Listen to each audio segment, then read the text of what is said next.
Bonjour à tous, bienvenue. Comment allez-vous?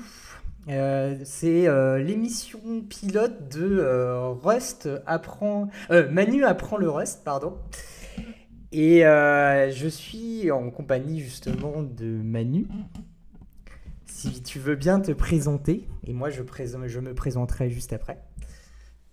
Bonjour à tous, grande première pour moi sur Twitch. Donc moi je m'appelle Manu, je travaille chez Clever depuis un peu plus d'un an et dans la vie je fais plutôt de l'infra et notamment je fais beaucoup d'YAML, beaucoup d'Ansible. Et moi, je m'appelle Yannick Duerne, je suis développeur Rust chez Clever Cloud et je fais un peu aussi d'opérationnel sur les GitLab.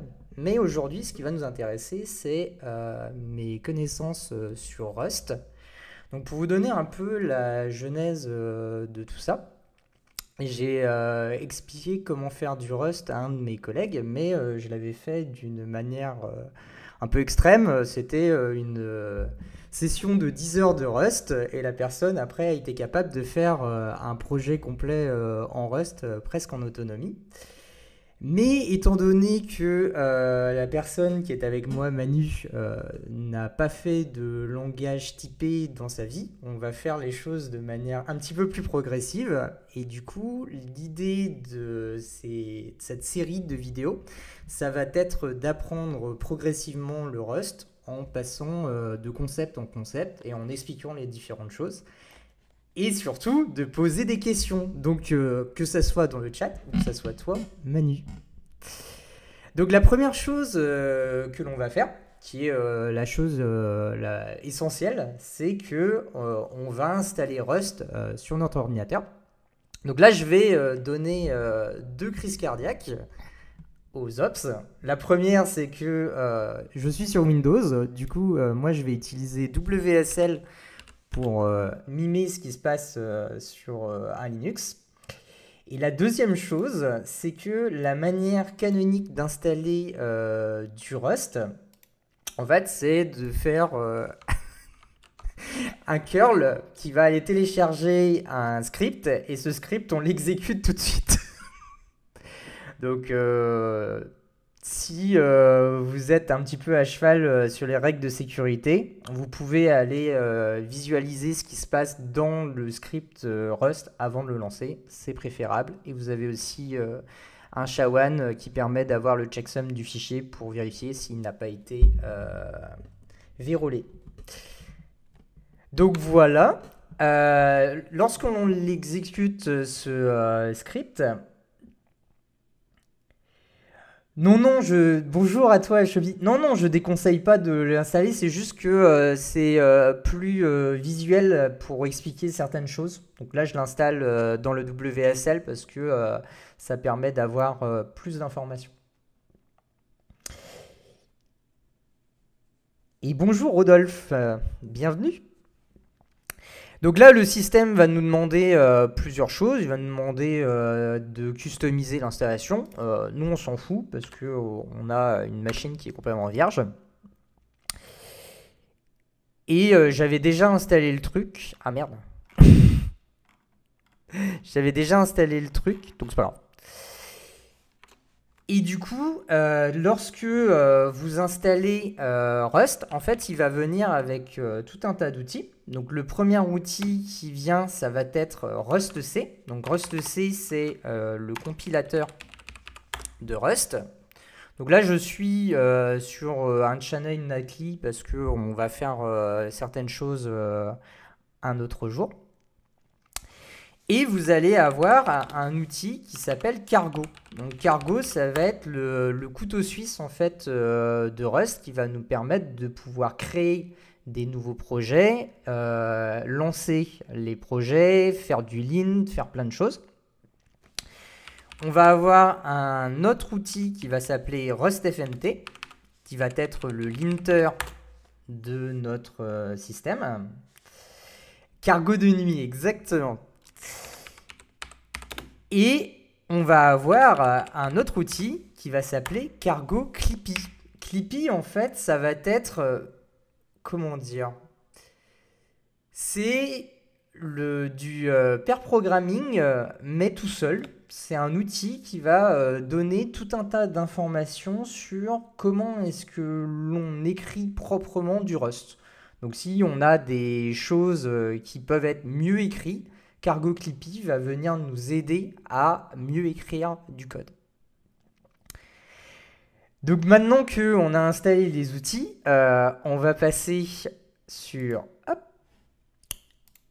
un Code With Me avec Manu qui maintenant va pouvoir faire des choses. Donc tu peux supprimer ton helloworld.rs, il ne servira à rien ici. Et tu peux parler, hein. Ça permet de dynamiser le truc. Ah, on a perdu Manu déjà? Il ne parle plus, Manu. J'ai cette mauvaise habitude de pas Ah, me démuter. il Et elle a fait cut grand son micro. Aïe, aïe, aïe. Alors qu'il a un micro de haute qualité. Est-ce que le Cargo Clippy a un rapport avec le Clippy de Microsoft ou pas? Non. Ok. Non, non. Je pensais que c'était un hommage, mais... Non, non, c'est pas un hommage. Je pense pas. Il y a une Alors, question pour toi dans le chat. ouais, Manu. je vois ça. Alors, langage de programmation, moi je suis un aficionado de Python. Voilà, donc c'est le seul langage que je maîtrise à peu près, sachant que j'ai pas de formation académique de développeur. Ouais, il oublie de dire que c'est un dieu en Ansible, mais ça, c'est un détail. Je fais un peu de YAML, oui. Il a intégré beaucoup de bonnes pratiques chez Clever. Tu peux faire du typage en Python, oui, mais par rapport au typage en Rust, tu verras qu'il y a un gouffre abyssal. Et le Du coup, typage en Python est plutôt faible, hein. C'est-à-dire que c'est pas, c'est de la vérification de type, mais pas un... ouais, on appelle ça du duck typing dans le jargon. Je te propose de faire ton premier projet en Rust en tapant cargo init. Et là, tu lui donnes un nom, comme tu veux. Bon, on va l'appeler Playground, hein, on va rester sur les... Donc Playground sera le projet.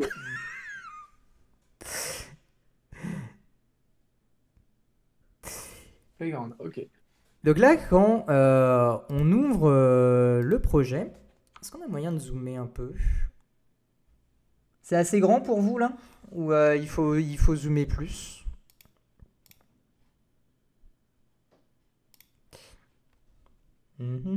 C'est bon, ok. Donc là, quand on ouvre un projet Rust, on va avoir... C'est satisfaisant. Wow. Même satisfaisant, je pense que on va très très loin. Donc un projet Rust de base va être constitué d'un fichier qui s'appelle le cargo toml. Donc le cargo toml, c'est les métadonnées associées à un projet Rust. Donc là, par exemple, on peut voir le nom du projet. Donc dans le jargon de Rust, on appelle ça un package. Et dans d'autres langages aussi d'ailleurs. On va avoir le nom, on va avoir la version de ce package et on va avoir l'édition. Pourquoi on a des éditions? C'est parce que Rust est un langage qui commence à avoir une certaine ancienneté, mais qui est en constante évolution, même en 2023. Et du coup, pour venir segmenter un petit peu les fonctionnalités qui ont été rajoutées au langage, on est parti créer des éditions. Mais ce qu'il faut savoir, c'est que toutes les éditions antérieures sont compatibles avec les nouvelles versions de Rust. Donc on a une rétrocompatibilité complète entre les différents projets. On a une section dépendance qu'on verra dans des prochains lives. Il nous fournit de bonne loi un gitignore pour ne pas versionner des choses qu'on ne voudrait pas versionner. Et on a un dossier source. Dans ce dossier source, on va avoir un fichier main Et ce fichier main va contenir une fonction qui elle-même s'appelle main. Cette fonction main est le point d'entrée de votre application. Ce qui signifie que si vous créez un projet qui est un projet binary, lorsque vous allez exécuter le code, en fait, on va venir exécuter cette fonction. Donc pour déclarer une fonction en Rust, on vient utiliser fn. Désolé, c'est pas de la politique, hein, c'est comme ça qu'ils ont décidé de faire les fonctions. Le nom de la fonction et entre parenthèses les paramètres. Ici, on n'a pas de paramètres, donc contrairement par exemple à du Java ou à du C, on n'a pas besoin de rajouter argv, argc ou autre chose. Ensuite, on a la définition de comment on écrit du code. Enfin, on écrit sur la console, donc la sortie standard du programme. En vrai, cette ligne n'est pas si simple que ça, mais pour commencer, on va dire que c'est une fonction qui permet d'écrire les choses. Mais si vous avez envie de creuser en amont, ça s'appelle une macro et elle est séparée des fonctions par le point d'exclamation qui est là. Je vais te laisser, Manu, lancer notre magnifique Hello World en faisant un cargo run. Ah, tu n'es pas dans le beau dossier, il faut que tu te déplaces dans Playground, pardon. Donc là, on voit que le code a été buildé puis lancé. Si vous ne voulez que exécuter le code, vous avez la possibilité de faire uniquement cargo build. Et du coup, vous ne ferez que l'opération de compilation. Je te laisse le faire.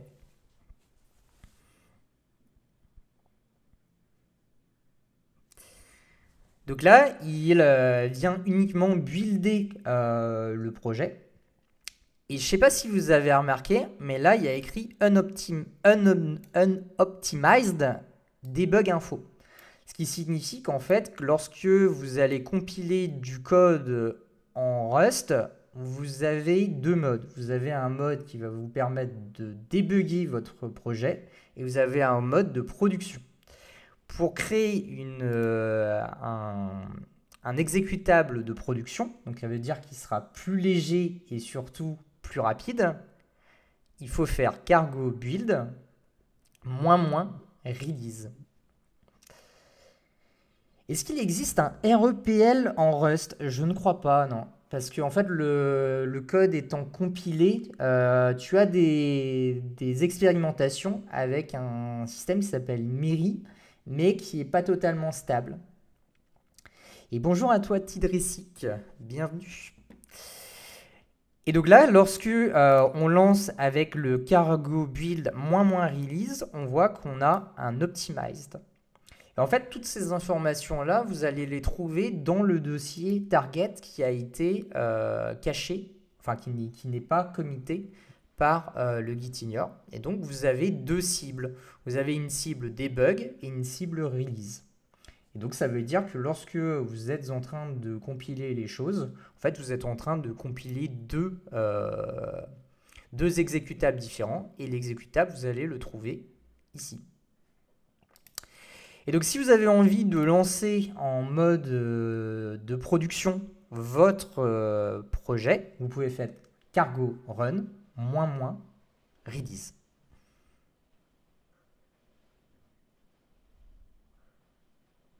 Et ça fait exactement la même chose. Si vous avez envie de nettoyer votre projet, vous pouvez faire cargo clean. Et donc, si on regarde, là, le dossier target a été détruit. Si tu relances le cargo release, ça va venir compiler en release, puis le lancer. Donc là, on voit building et compilation. Et après, il lance le projet. Tu as parlé de REPL tout à l'heure. Est-ce Ouais, que, est-ce que alors tu le peux... REPL, c'est comment on va dire? C'est comme le Python, en fait. Quand tu lances la commande Python sans rien, vas-y, lance Python. En fait, là, tu es en mode REPL. Tu vas pouvoir exécuter des commandes, genre tu fais un plus un et ça va te renvoyer 2. Ce genre de choses. Sauf que là, ça va péter. Ah oui. Donc ça, c'est du REPL. Read, eval, print loop. Voilà, merci. Et donc, Et du coup, en Rust, c'est pas possible de faire ça. c'est pas possible parce que il faut compiler d'abord l'exécutable avant de pouvoir le lancer. Et faire un REPL, ça veut dire que l'on vient compiler un bout sans tout. Enfin bref, c'est un peu compliqué à faire sur un langage compilé. Je sais pas si ça existe en C ou en C++. Je me suis jamais renseigné. Faut un interpréteur pour REPL? Je crois que oui. Hmm, Mais, ça semble logique. mais je suis pas sûr de cette information. Je sais qu'en Rust, tu regardes le projet Miri si tu as envie d'avoir de la compilation just in time. Donc, si on retourne dans notre magnifique fichier main, donc par exemple, si tu as envie de modifier le fichier, vas-y, modifie le hello world, mais quelque chose d'autre à la place. Hello Twitch, tu recompiles, et il va venir écrire Hello Twitch. Et du coup, on a une boucle totalement standard de développement qui est on modifie le truc et on vient. Il existe des noyaux Jupyter qui permettent de faire du C++ depuis un notebook, mais c'est vraiment pas standard. Ok, bon bah voilà. Et bah dis-toi que c'est pareil pour Rust. Ça existe, mais c'est pas standard.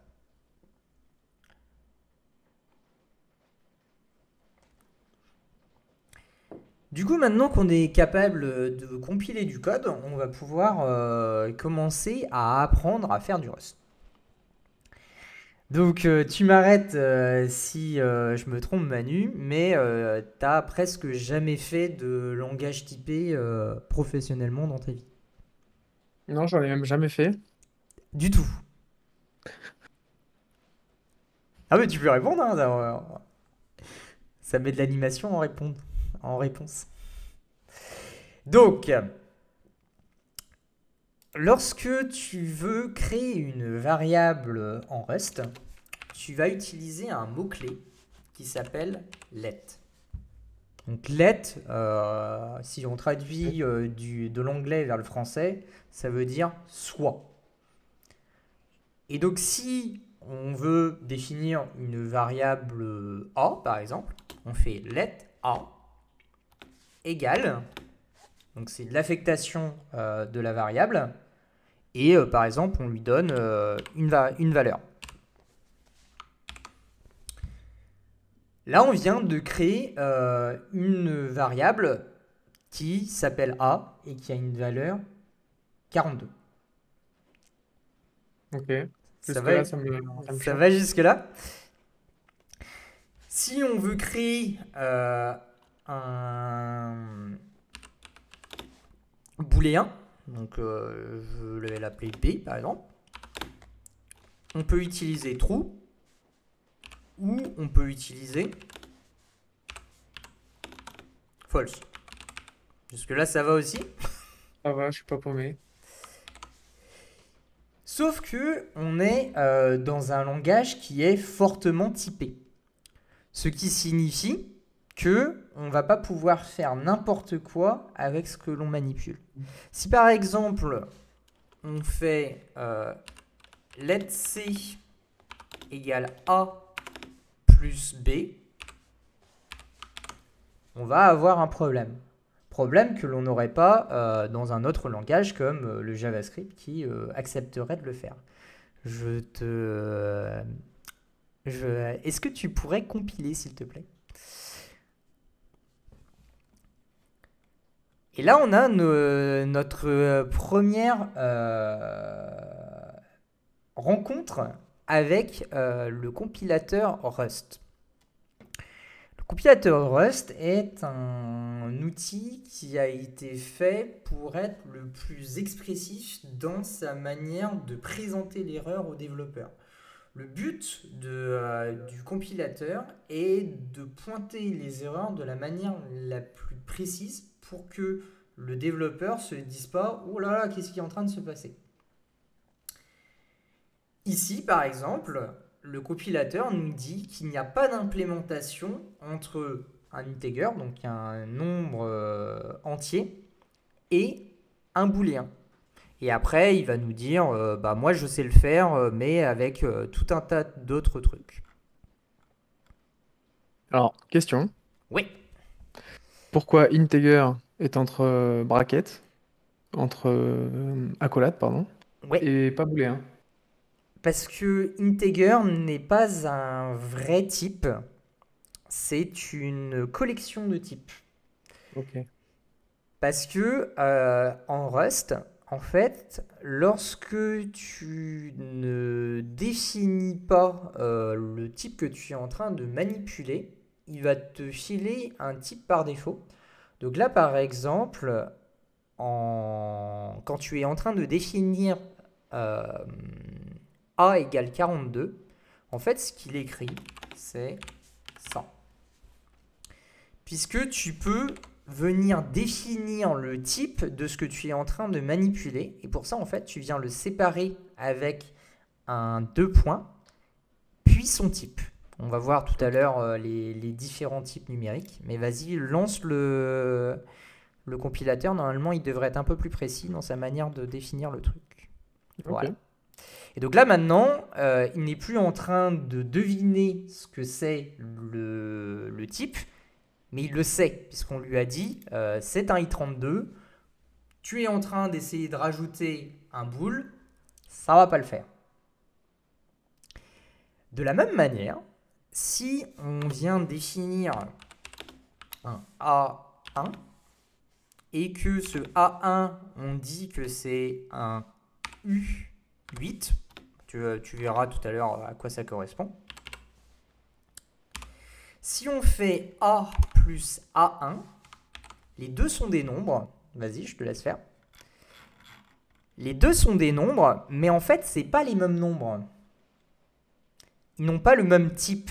Et comme Rust est fortement typé, en fait, il va t'obliger à ce que les deux nombres aient le même type. Dans les différents types que tu vas avoir, en fait, tu vas, pour les nombres, donc on va faire une section juste pour les nombres. Si on part du plus petit nombre, on va l'appeler non signé 8 bits.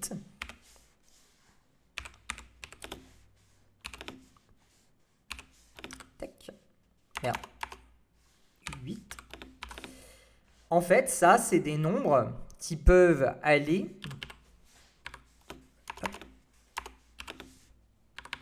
de 0 jusqu'à 255. Ça va jusque-là? Oui, là, ça va, pas de souci. Donc ça veut dire que si tu essayes de mettre un nombre qui est plus grand que 255, je te laisse compiler, tu vas avoir une... Il est où? Je pense qu'il y a l'autre erreur qui cache celle-là, du coup. Il compile. Non. Non, c'est là. C'est au-dessus. Ça sert à rien.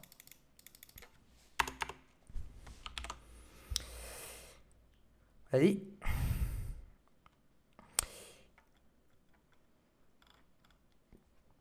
Il nous dit que le nombre 256 ne peut pas rentrer dans le U8, puisque la range de nombres qui sont acceptés, c'est de 0 à 255. Et le langage Rust est un langage qui permet d'éviter certains problèmes. Tout le monde connaît la pseudo-histoire qu'il y a dans le jeu Civilisation. Dans le jeu Civilisation, en fait, on a différents personnages historiques qui représentent des pays. Et dans un des camps, le camp indien, la personne qui représente l'Inde est Gandhi. Gandhi est la personne la plus pacifique du jeu, c'est-à-dire que c'est celle qui aura le moins envie d'attaquer les autres. Et le problème, en fait, c'est que la manière dont le jeu a été implémenté, c'est que ce score de gentillesse va se rapprocher de plus en plus de zéro au fur et à mesure des tours. Or, Gandhi étant très très pacifique au début, il va devenir très très vite proche de zéro. Sauf que dans le langage où il a été codé, on est capable de passer de l'autre côté. Et de l'autre côté, en fait, dans un système non signé, quand on fait 0 moins 1, le moins 1 n'étant pas possible à écrire entre 0 et 255, on repart à 255. Or, si on met un score d'agressivité de 255 à Gandhi, ça veut dire qu'il va lancer des bombes nucléaires sur tous les joueurs dès qu'il peut. Et donc, ça faisait un truc qui était monstrueux. Et cet easter egg, il existe toujours, et Gandhi est le personnage le plus agressif de toutes les parties à chaque fois que son score de pacifisme a dépassé le zéro. C'est assez rigolo comme anecdote. Ensuite, on va avoir ce qu'on appelle les signés. Donc signé 8 bits.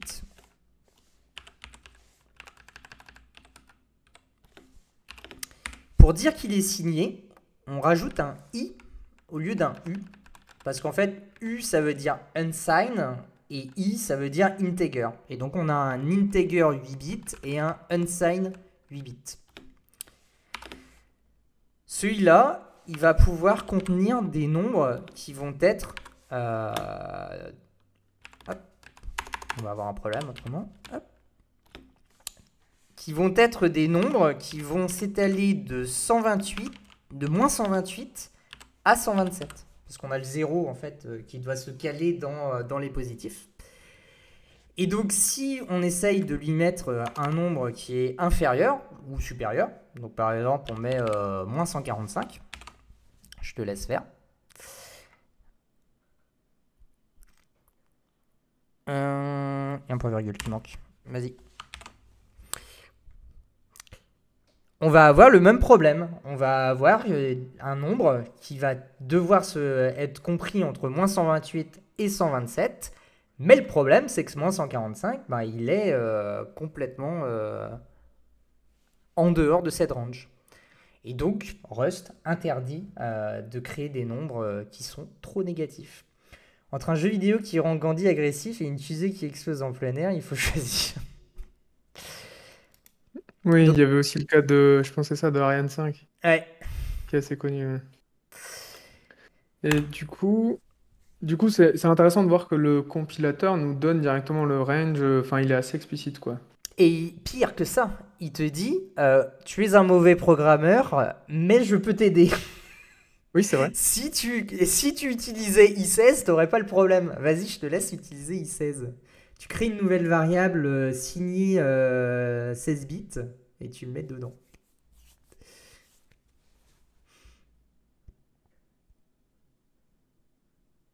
Donc là, je peux mettre moins 145 C'est ça. directement.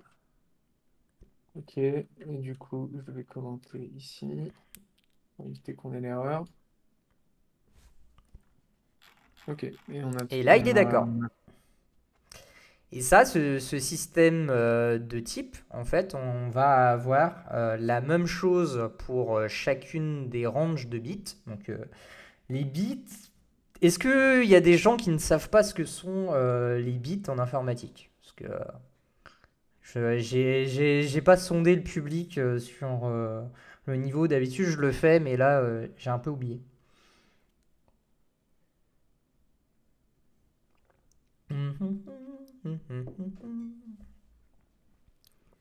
Parlez maintenant ou taisez-vous à jamais. Non? Ça a l'air d'être bon? Ouais, ils sont tous morts en fait. C'est ça le problème. Hein. Dis-moi consent. La base. Bon. Bah ça a l'air de rouler. Du coup, en fait, on va avoir la même chose pour 8, 16, 32, 64 et même 128. Et plus on vient monter dans le nombre de bits que l'on utilise pour représenter les nombres, plus on va pouvoir mettre des grands nombres à l'intérieur. Et c'est là que ça devient intéressant, c'est que des petits nombres peuvent rentrer dans des grands. Mais par contre, des grands ne peuvent pas rentrer dans des petits, parce que on risque de faire des erreurs. Exemple, si on prend le nombre, donc là je vais reprendre celui-là, je vais le mettre à moins 45. Si on essaye de caster, donc pardon, je vais trop vite dans mes paroles. Si on essaye d'additionner le signé 8 bits avec le signé 16 bits, donc on fait une soustraction au final. Vas-y, je te laisse compiler. Comme les t-shirts, vaut mieux être trop large que trop serré. Ah bah oui, ça permet de pouvoir manger des glaces après. Il nous dit, il n'y a pas d'implémentation de i8 pour i16. Et du coup, ce qu'on peut faire, c'est dire, TKT, je sais ce que je fais, je sais ce que je suis en train de manipuler, fais ce que j'ai besoin.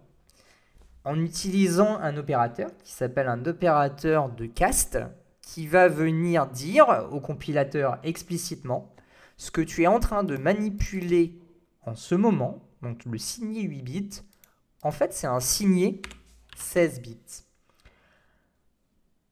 Or, lorsque l'on est en train de manipuler un 8 bits, en fait c'est comme si on manipulait un 16 bits, c'est juste qu'on n'utilise que les 8 bits de la fin. Et du coup, lorsque l'on vient le caster en 16 bits, on vient juste rajouter des zéros. Plus tout un bordel sur la définition des nombres négatifs. Mais ça c'est un autre sujet. On laisse Rust faire sa sauce. Je te laisse compiler.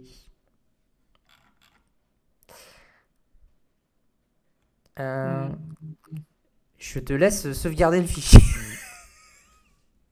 Je te laisse compiler. Ok.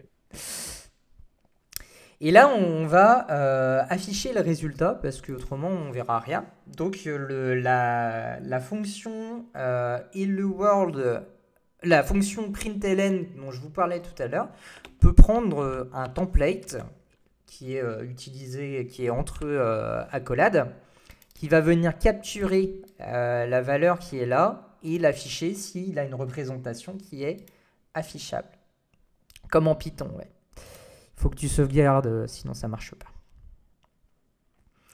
Et donc, lorsque on fait l'addition de notre signé négatif avec notre signé négatif, on fait la soustraction. Et du coup, on a 145, moins 45, moins 145, et on tombe bien sur moins 190. L'inverse est faux, puisque si on vient faire as i8, donc on lui dit TKT, je sais ce que je fais, je suis en train de manipuler un truc, vas-y. On a fait de la merde. Pourquoi on a fait de la merde? On a fait de la merde parce qu'on est venu dire explicitement au compilateur TKT, je sais ce que je fais. Je vais transformer quelque chose qui était sur 16 bits en 8 bits. Et du coup, c'est comme si vous aviez coupé le nombre. En fait, vous avez enlevé la partie qui disait qu'il était négatif.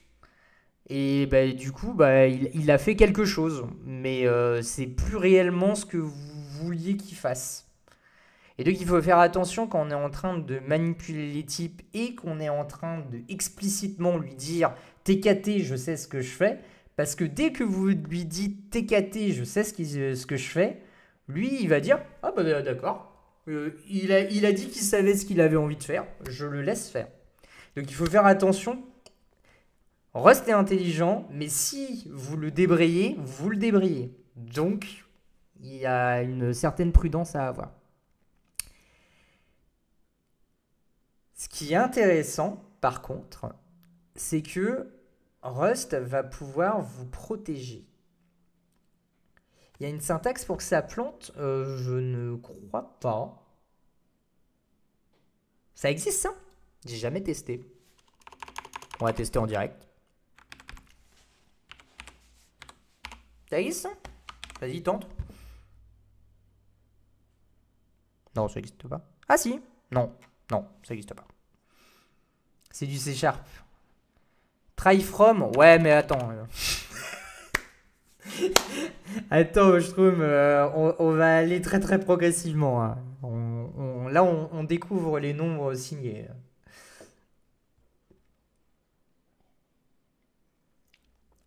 Et on va découvrir un autre concept qui est propre à Rust, qui est que si on prend un nombre, genre par exemple, on va l'appeler M.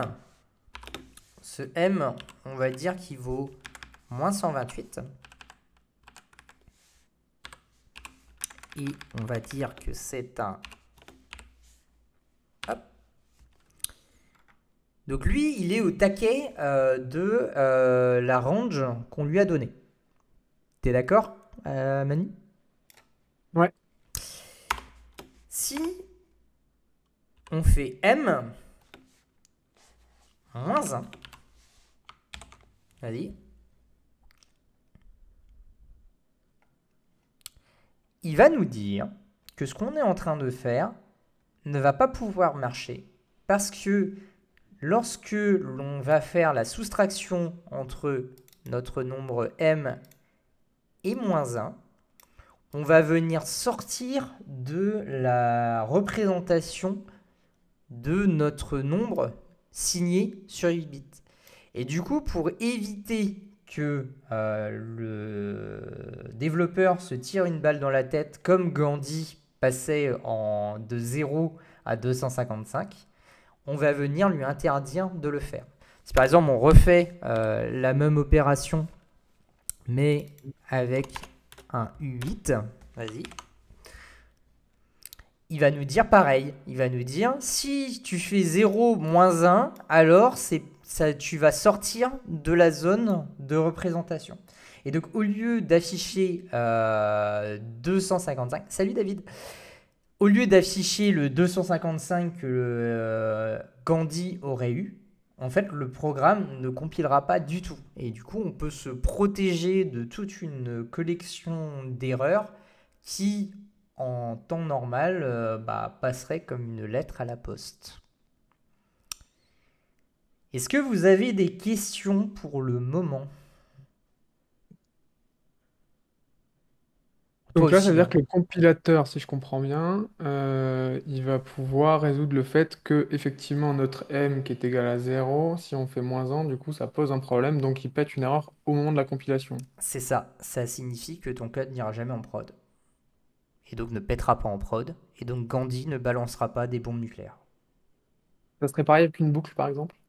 Ça serait pareil qu'une boucle. En fait, ça serait pareil avec tout, puisqu'il va venir faire l'opération. Il va s'apercevoir que l'opération sort de la range et pètera une erreur. Ah, dans une boucle, bon, on pourra tester quand on aura une boucle. On testera ça tout à l'heure. Pas de questions dans le chat? Pour moi, là, pour l'instant, tout est clair. Parfait.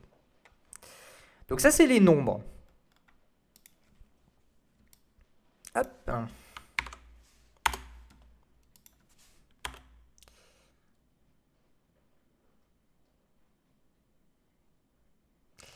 Ah, on peut faire le plus 1, ouais. On peut faire le plus 1. Attends.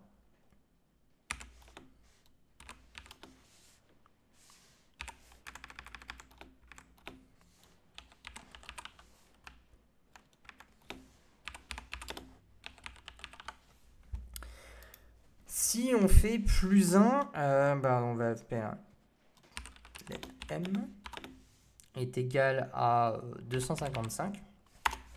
Enfin, 254 plutôt.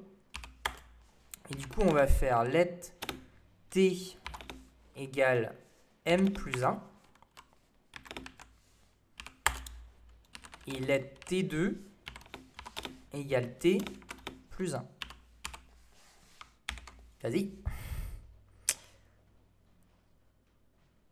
Je me suis gouré où?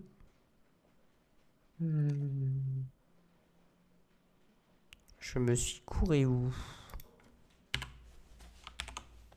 Ah! Pardon. J'ai oublié de le typer. Mais je suis habitué en fait d'avoir le typing. Bah oui. Vas-y. Et donc, il laisse passer l'affectation du M à 254. Il laisse passer l'affectation du T à M plus 1. Mais par contre, il pète une erreur à T plus 1, puisque T plus 1 sort de la range. Et si tu crées une fonction, du coup, plus 1, je pense que c'était aussi la question. Alors, ouais, mais les fonctions, on verra Euh, ça dans un petit ok. moment. Donc ça, c'est les nombres. On a vu aussi les booléens. Donc les booléens, c'est la manière la plus simple de représenter de la donnée, puisque là, elle a que deux versions.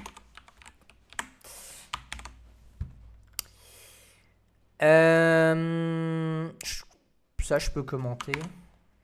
Ah, je peux pas commenter? Je suis obligé de commenter ligne par ligne. RIP. J'ai l'impression qu'il ne compile pas tant que c'est déterministe. Par exemple, sur une boucle while, il ne va pas trouver ce genre d'erreur. Bon, on essaiera quand on aura les boucles. Pas de charrue avant les bœufs. Un autre type qui va être utile, c'est ce qu'on appelle les flottants.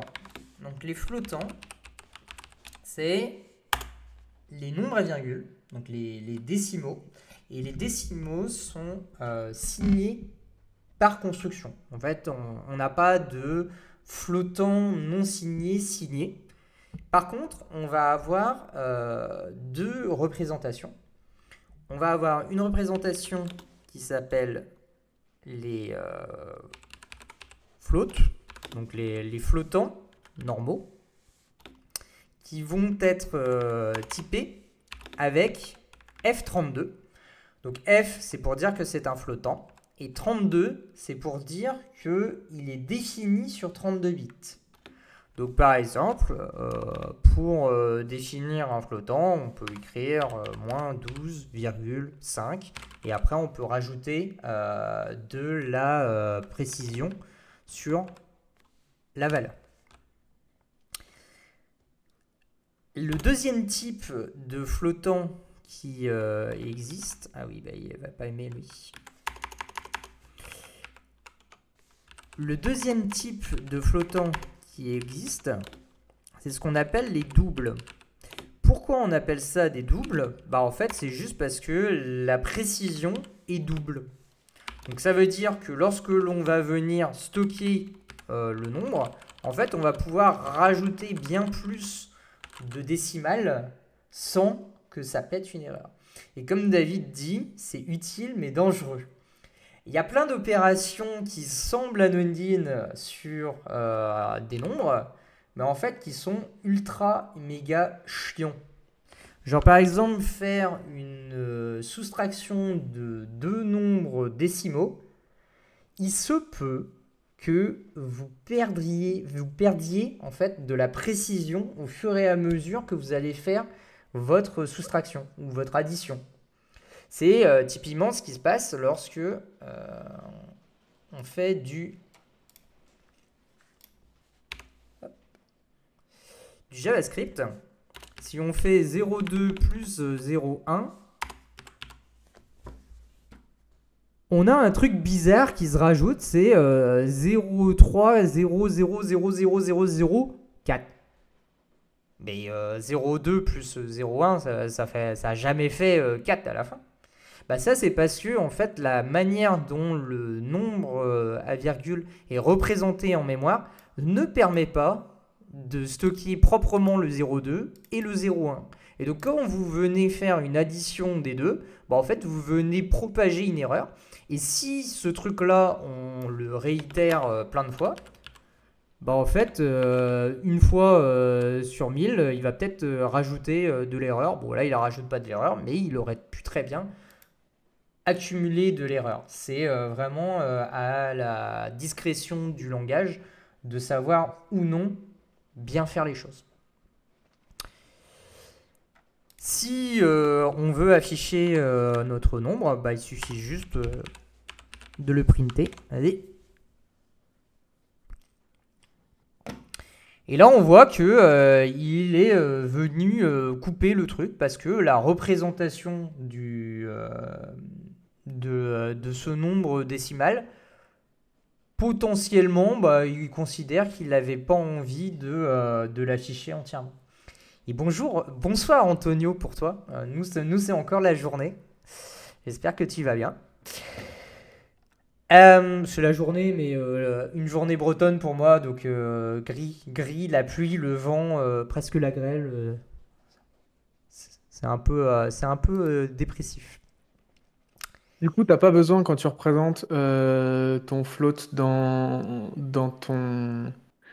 ta chaîne de caractères, là, t'as pas besoin de la caster en string pour que ça soit intégré directement et qu'elle puisse être imprimée.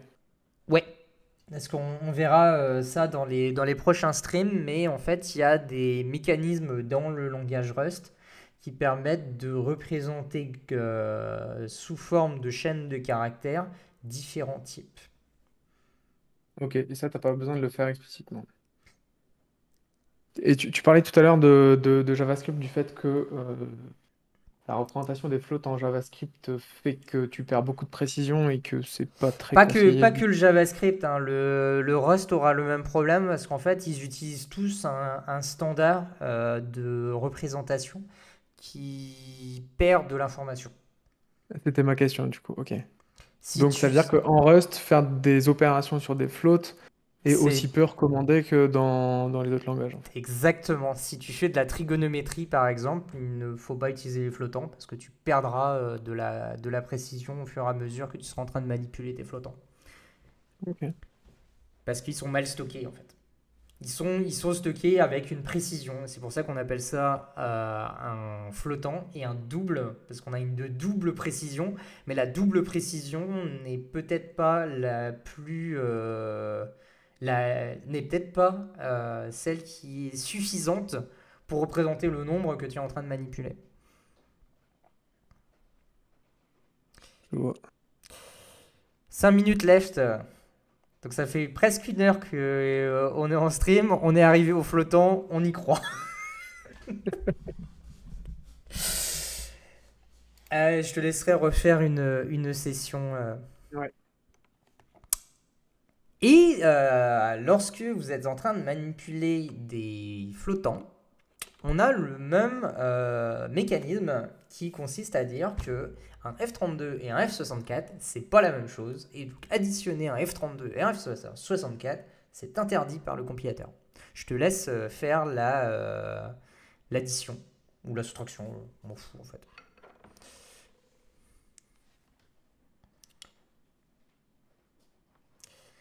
Fini dans 274 épisodes. Oh, au moins. Hein. Au moins. Hop. Et du coup, il nous dit F32 et F64, papa peut pas les additionner. Donc je te laisse faire la sauce pour pouvoir faire l'addition. Normalement.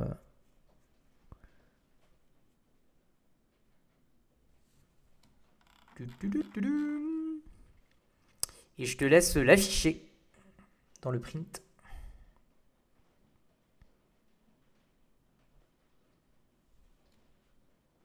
Ah. Tu n'as pas écrit addition, c'est pour ça. Addition. Ah oui, d'accord, très bien. C'est pas grave, c'est pas grave. On le vit bien, on le vit bien.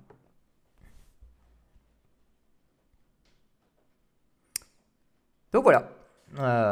On sait faire de l'addition entre deux flottants. Et je te laisse faire le cas inverse, juste pour te rendre compte. Donc passer en F32 à F64 et inversement. Tu vois qu'on vient de détruire la précision de notre nombre.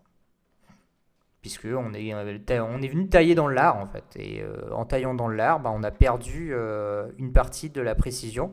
Ici, on avait je ne sais pas combien de décimales. Et là, on se retrouve à avoir combien 6 Ouais, 6 décimales qui sont affichées.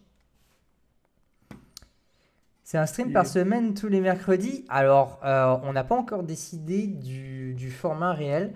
On pensait faire pour toutes les 2 semaines, mais ça peut varier et on n'a pas encore décidé non plus de l'horaire. Là, c'est vraiment un pilote pour voir si ça peut intéresser des personnes. Je pense que tu peux refaire une session Code Together. Ça va péter au moment où on aura besoin. Donc,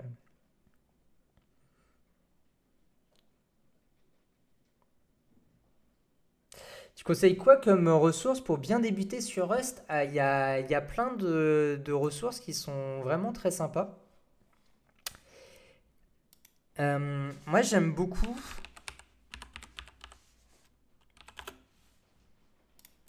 le Rustlings. Donc, le Rustlings, c'est un ensemble d'exercices en fait que tu vas pouvoir exécuter. Donc, tu as comment on appelle ça, un repo.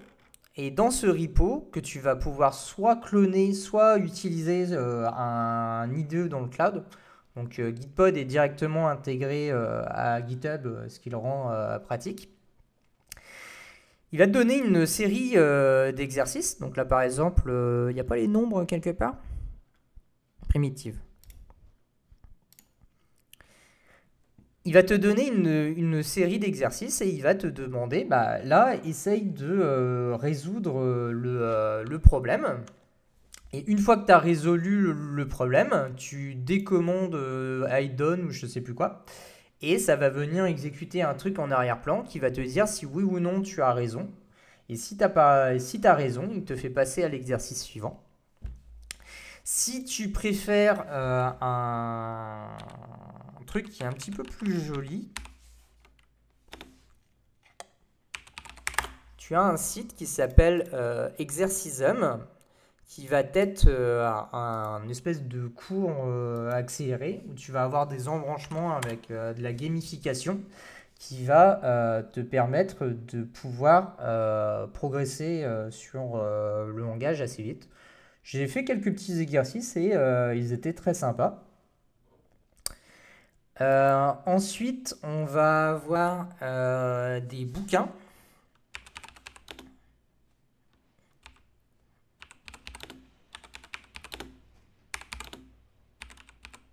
Je meuble, hein, tu me dis quand tu as un lien.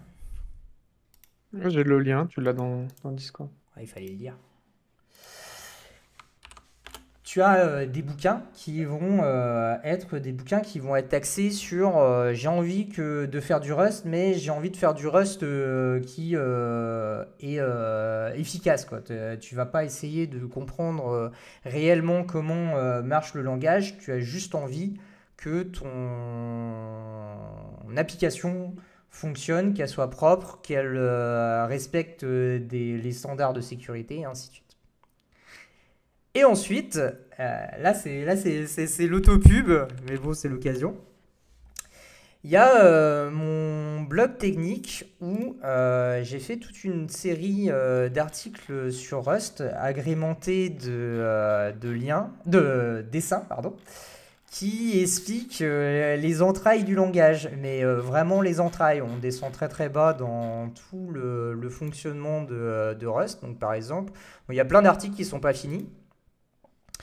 Mais je vais venir expliquer comment est-ce que les langages de programmation marchent et les appliquer ensuite à Rust en tant que cas d'étude. Donc si ça peut vous intéresser, voici le lien. Enfin, voici les liens. Pardon. Et après, il y a des milliards et des milliards de ressources sur Rust. La communauté est extrêmement active. Il y a un Discord. Et il est où le Discord? Rust Programming Language.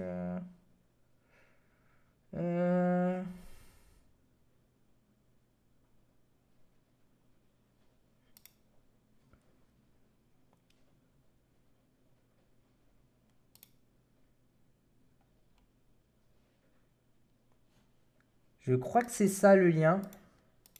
Il n'y a pas de GC en Rust, non. On verra ça dans des prochains lives, mais en gros, tu as une gestion explicite de la mémoire, mais c'est pas toi qui le fais. Et du coup, ça permet de se libérer l'esprit sur des petits problèmes comme de la fuite de mémoire et ce genre de choses. Et est-ce que tu conseillerais le Rustbook ou pas? Ah, le Rustbook est un sujet pour moi. J'ai commencé à apprendre le Rust en 2019 avec le Rustbook. J'ai abandonné le langage Rust à cause du Rustbook. Donc Ah, je ne peux pas ah, vraiment. le conseiller, mais c'est uniquement mon expérience personnelle. Il ne faut pas le prendre pour une généralité. Si vous avez envie de découvrir le Rust par le Rustbook, tentez le Rustbook. Le Rustbook, c'est la manière canonique d'apprendre du Rust. Mais pour moi, c'est plus un aide-mémoire pour les personnes qui savent déjà faire du Rust et qui ont besoin de se remémorer de trucs. Sans être médisant.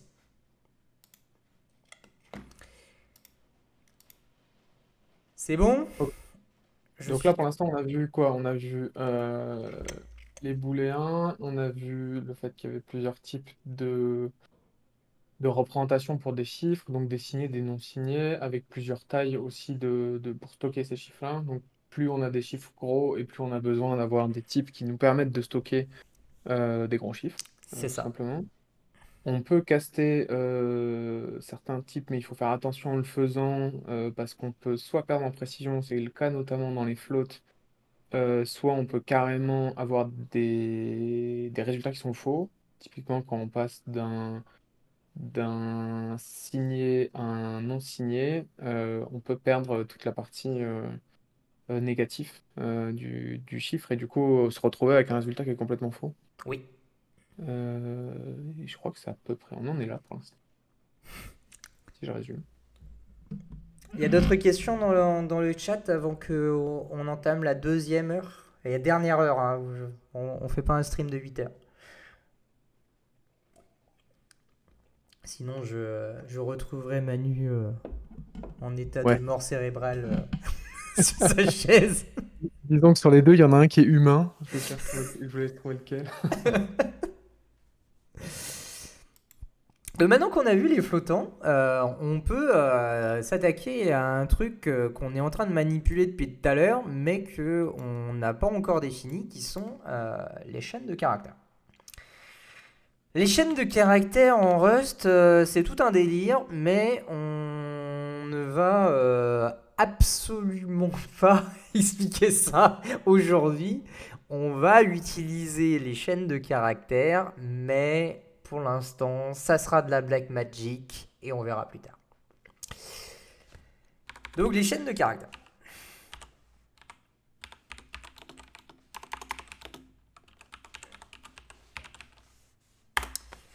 Pour définir une chaîne de caractères, on va, je sais pas moi, on va l'appeler name par exemple. On va donner le nom. Donc par exemple, on va l'appeler Manu. Hop. On met Manu.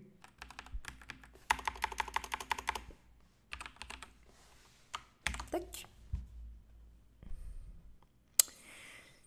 Donc là, ce qu'on vient de définir, c'est ce qu'on appelle une chaîne de caractères. Par défaut, une chaîne de caractères a un type un peu bizarre qui s'appelle ESTR. Pour le moment, prenez ça comme acquis. On expliquera réellement à quoi ce truc-là correspond, mais ça va complexifier les choses si je vous les explique maintenant. Donc on voit que si on définit un ESTR de Manu, ça va pouvoir écrire Manu dans le print. Il existe une autre manière de définir une chaîne de caractères. Il existe une fonction built-in pour pouvoir savoir quel est le type d'une variable? Non, parce qu'il n'y a pas d'introspection en Rust pour le moment. En fait, tu vas uniquement être capable de définir un type ID, et du type ID, tu as une table, enfin bref, c'est un bordel assez C'est-à-dire tout à innommable l'heure, pour le moment. le compilateur nous disait je peux pas additionner un 8 avec Il utilise le type ID Ok. pour manipuler le truc. Type name, ça existe maintenant? Ah, cool. Donc oui, ça existe. Mais on est trop loin dans le délire. Ok. Non, c'est pour savoir, notamment pour du debug, d'être sûr. Là, typiquement, si je fais un let name égale Manu et que je veux être sûr que En fait, c'est compris comme... t'en auras pas besoin quand on aura installé une extension. On verra ça dans les prochains streams. On a une extension qui permet de faire du Rust plus facilement. Ok. Il y a une deuxième manière de définir une chaîne de caractères. C'est au lieu d'utiliser le type ESTR, on va utiliser un autre type qui s'appelle string.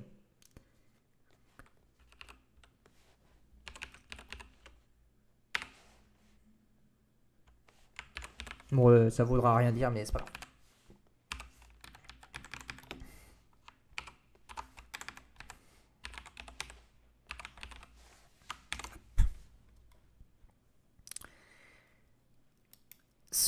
Cet objet string va être assez intéressant puisque c'est une manière de gérer les chaînes de caractères sans que Rust nous embête sur des choses que l'on verra dans les prochains streams qui sont les références.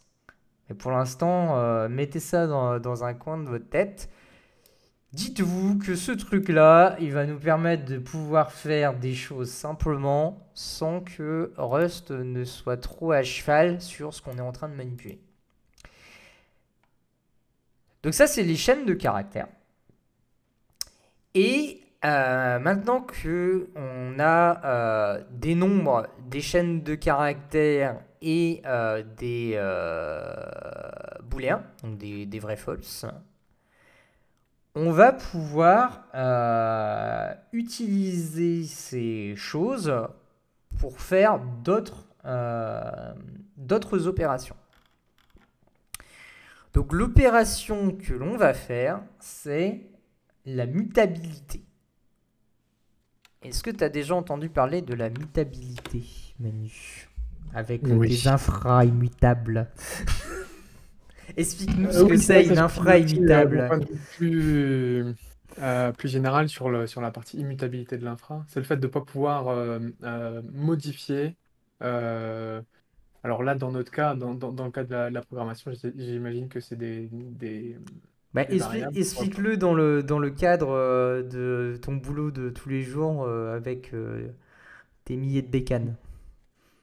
Alors, le cas d'une infra immutable, c'est en gros, on ne peut pas modifier, venir modifier après qu'elle ait été boot une machine sans refaire une instance par-dessus ce qu'il y a au-dessous. C'est-à-dire que par exemple, il y a un cas assez évocateur quand vous allez... Comment je peux expliquer ça? Euh, c'est assez compliqué de l'expliquer comme ça, mais en gros, quand vous avez une instance qui se tourne avec à l'intérieur la config qu'il y a dedans, si jamais vous voulez modifier quelque chose à l'intérieur de cette instance, vous allez devoir réinstancier, c'est-à-dire recréer une machine avec une config légèrement différente, si vous voulez modifier quelque chose à l'intérieur. Mais c'est-à-dire que vous ne pouvez pas modifier la machine qui tourne en place. C'est ça qu'on appelle l'immutabilité dans l'infrastructure. Et ben on va faire exactement la même chose en programmation. En Rust. Et d'ailleurs, en français, on ne dit pas immutabilité, on dit immuabilité. Je l'ai appris il n'y a pas longtemps en plus. Et c'est pas la même chose en anglais. Si. Ouais, Ah bah, mutable et c'est immuable. immutable et Ah, c'est immuable en immutable. français. Parce que muable, en fait, ça veut dire qu'il peut être bougé. J'ai appris ça aussi.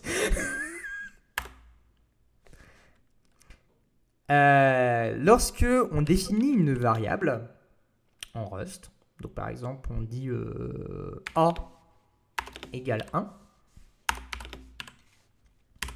Donc là, on s'en fiche de lui donner un type, on veut juste un nombre. On n'a pas la possibilité de faire ça. Vas-y, je te laisse. Ok. Il n'est pas possible d'assigner deux fois une variable immutable s'appelant A. Le premier assignement de A a été fait à cette ligne-ci. Le deuxième, juste en dessous. Je t'interdis de le faire. C'est par construction du langage. Et là, il met considérer l'utilisation du mot-clé mute devant A. C'est très énigmatique. Si on a envie de faire comme Manu nous a expliqué avec ses bécanes, si on veut recréer un A, en fait on fait let A égale A plus 1. Et donc là on vient de recréer une variable A. Je vais mettre A ici. Je te laisse compiler.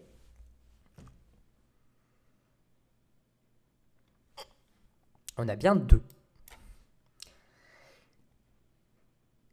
Qu'est-ce qui se passe? Ici, on vient créer une variable A qui vaut 1. On utilise la variable A juste en dessous. On vient lui ajouter 1. Et on vient mettre le résultat de A plus 1 dans un autre A.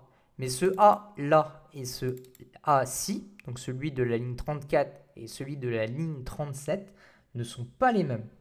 Ce n'est pas le même endroit en mémoire, si on veut être le plus précis.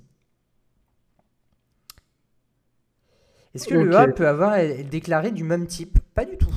Si par exemple on dit que ça c'est un U8, on peut dire que ce A là c'est un I8, dire que tout ça c'est un I8 et il sera totalement heureux. Vas-y. Et là ça va faire effet démo parce que j'ai pas testé le truc. Hop là. Et donc on peut venir représenter des choses comme on le désire. Et on peut même mettre un moins dessus. Et du coup ça va te faire un moins 2. Pas du tout. On va le mettre devant comme ça. Faut que je prémouline les choses. Vas-y. Hop. Et du coup, on a changé le type de A. Le A qui était un U8 au-dessus devient un I8 lorsque l'on est venu caster en fait l'opération qui est ici dans le bon type. Si par contre on enlève ça, je pense que ça va faire un truc un peu bizarre. Je sais pas, peut-être, peut-être pas. Il va peut-être être assez intelligent. Non. Donc là il nous dit, il nous dit des trucs. Il est pas content quoi. Dites-vous, il est pas content. Et, on a essayé de transformer du 8 en i8. Il sait pas trop comment le faire. Il a pas envie de s'obliger à mettre un cast. Du coup, il te laisse faire un truc, mais là, il s'est complètement planté. Il est complètement échoué. Et du coup, si je comprends bien, parce que finalement, je pense que les deux opérations entre je prends mon A et je vais lui rajouter 1 et je redéclare A, et du coup, je vais lui rajouter 1 derrière, finalement, ces opérations, comme ça, si on comprend pas comment est gérée la mémoire derrière, je pense que pour beaucoup de gens, c'est la même chose en fait. Oui. Mais si je comprends bien, l'idée, c'est que en gros, ici là, je sais pas si on voit mon, oui. Ici, ce qu'on essaie de faire, c'est d'aller au niveau de la mémoire où est stocké le contenu de cette variable-là, modifier directement La case ce mémoire. et voilà, la case mémoire qui correspond à ce truc-là, et du coup essayer de modifier ce truc-là. Alors que si ici on fait cette modification-là, bon, Tu, passons sur tu sur le vires code. les parenthèses et le moins et le i8. Laisse-le vivre sa vie. Mais là, ce qu'on fait, c'est que du coup, on va redéclarer A, mais dans une autre partie de la mémoire, qui du coup va prendre comme valeur le contenu du A qu'on a déclaré plus haut, et ensuite le 1 qu'on va rajouter là-dessus. Mais c'est-à-dire que celui-là, ensuite, dans le cadre de notre programme, c'est celui-là qu'on va pouvoir... Enfin, celui-là n'existe plus finalement. Il n'y a plus de lien. Il existe encore en mémoire, mais il est plus Ouais. accessible. C'est On comme n'est pas, il si n'est pas atteignable. Ouais, ok. on avait une ville, elle existait, on enlève tous les panneaux, on ne sait plus où elle est. Elle a disparu, on n'est plus capable de la trouver. Ok. Et du coup, Rust est assez intelligent pour pouvoir virer, enfin, pour pouvoir déloquer cette partie-là de la mémoire. C'est un vaste sujet, mais en gros, là, ce qu'on est en train de manipuler, c'est une partie de la mémoire qui est automatisée, qui s'appelle la stack. Et cette mémoire-là, en fait, elle est nettoyée automatiquement lorsque on sort en fait du contexte d'exécution. Ok. Donc, ok. Donc, ça veut dire que cette partie-là de la mémoire sera nettoyée, sera rendue libre. Ah, Elle sera réutilisée par quelqu'un d'autre quand ça sera plus utilisé. Ouais. ok. Ça se passe comment la suppression de la mémoire dans ce cas c'est ce que je viens d'expliquer. En fait, c'est un mécanisme qui est entièrement automatisé. J'ai fait une présentation de ce système au zut, j'ai oublié Montpellier. Il y avait quoi c'était pas le Riviera, c'est l'autre. Summercamp? Non, c'est pas Summercamp. Sony, au Sony. Tech, exactement. Je suis navré, désolé. Réinvitez-moi, c'était trop bien. Euh, j'ai fait une présentation Tech sur les mécanismes de libération de la mémoire. Je peux vous retrouver les slides. Laissez-moi quelques secondes.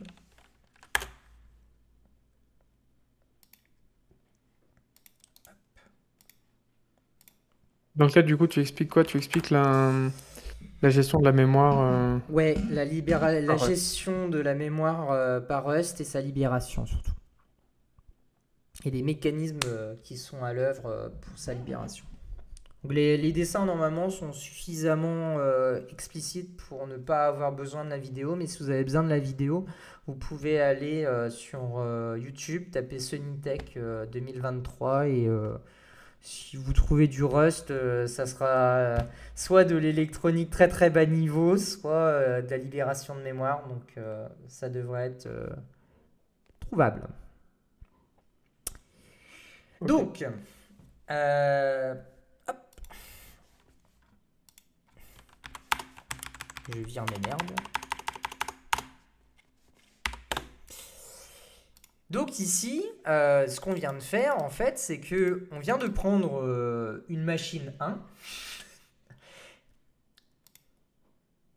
on modifie quelque chose sur une copie de cette machine, et on vient recréer une autre machine. Et du coup, le A qui est de l'autre côté, c'est pas la même machine en fait. Et du coup, dans l'exemple de l'infrastructure, bah, en fait, ça veut dire que on n'a pas modifié la VM, mais on a recréé une VM à côté. Est-ce que ça va? Parce qu'autrement, on va Moi, ça me va. on va se perdre. Y a- je me posais juste la question de... donc, on a vu tout à l'heure que let, ça permet de dire, bah, je veux déclarer une variable et lui assigner du coup une valeur. Mhm. Euh, Pourquoi t'as pas fait let a plus égal à 1? Parce que la variable existe toujours, c'est ça? Et du coup, là, dans l'idée, c'était pour dire, j'essaye de modifier une variable déjà existante. C'est ça. Ok. C'est pour expliquer l'immuabilité par défaut. Et donc, si on veut que la variable soit muable, puisque si on veut rester français,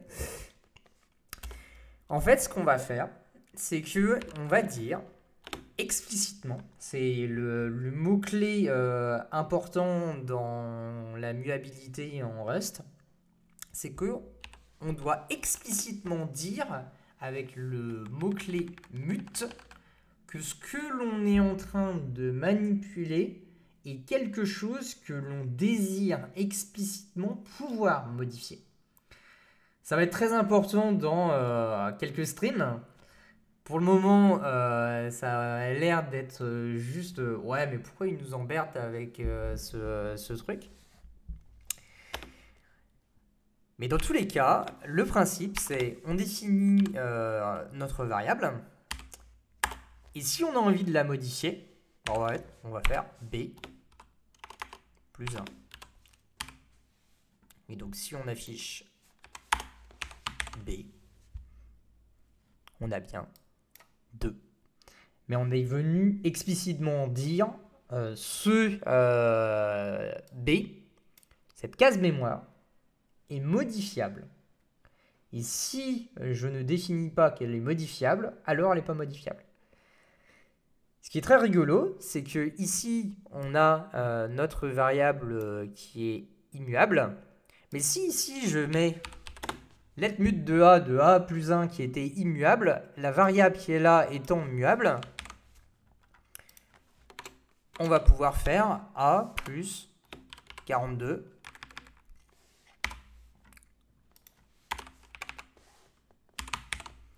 Compilation. Et du coup, on est venu modifier le A. Mais en fait, on n'est pas venu modifier le A parce que la case mémoire qui contenait le 1, bah, elle est toujours immuable.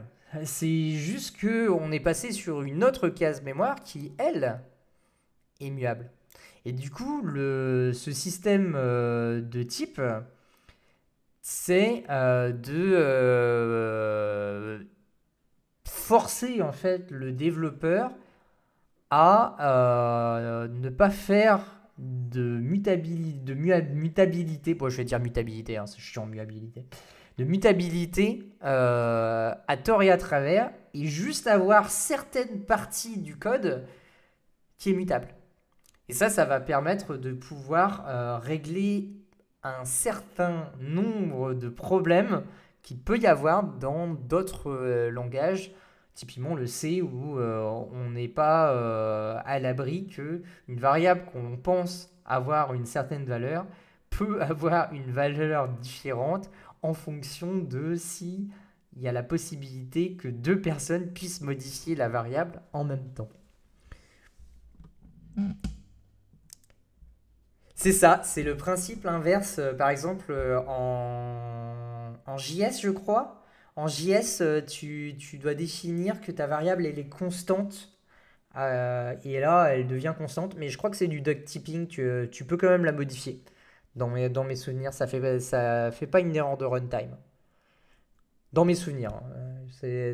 Ça a peut-être bougé. Bonjour CEO of Void. Ce serait marrant de réussir à faire un REPL pour Rust.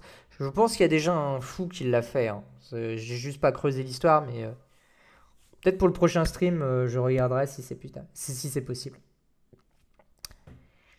Par rapport à que c'était le principe inverse un principe inverse dans la plupart des langages, en fait, ça va dépendre des types primitifs que tu vas utiliser, non? Je sais que par exemple, Hmm, y a- en Python, si tu veux avoir, euh, par exemple, un tuple va être immutable. C'est-à-dire que si tu veux modifier un tuple, c'est pas possible, tu vas avoir une erreur.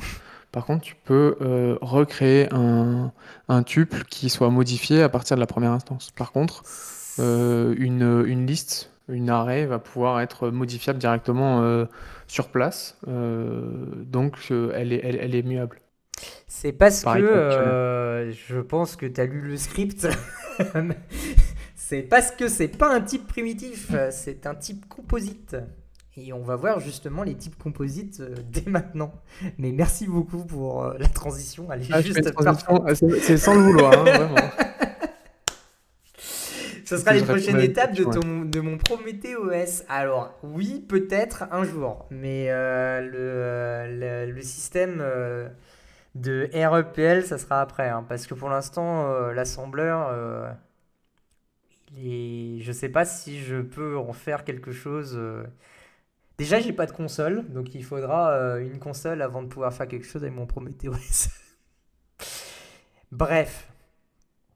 Du coup, maintenant, on va pouvoir voir les types composites. Alors, les types composites en Rust, on va en avoir un certain type, enfin un certain nombre, mais on va se cantonner à un type particulier qui s'appelle les tuples ou les tuples. Tuple qui ressemble beaucoup à ce que tu manipules quand tu fais du Python.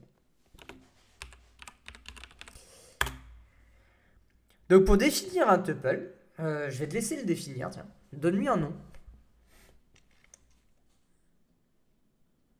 MyTuple. Fantastique. Ouais, toujours être Écris un original. tuple comme tu l'écriras en Python.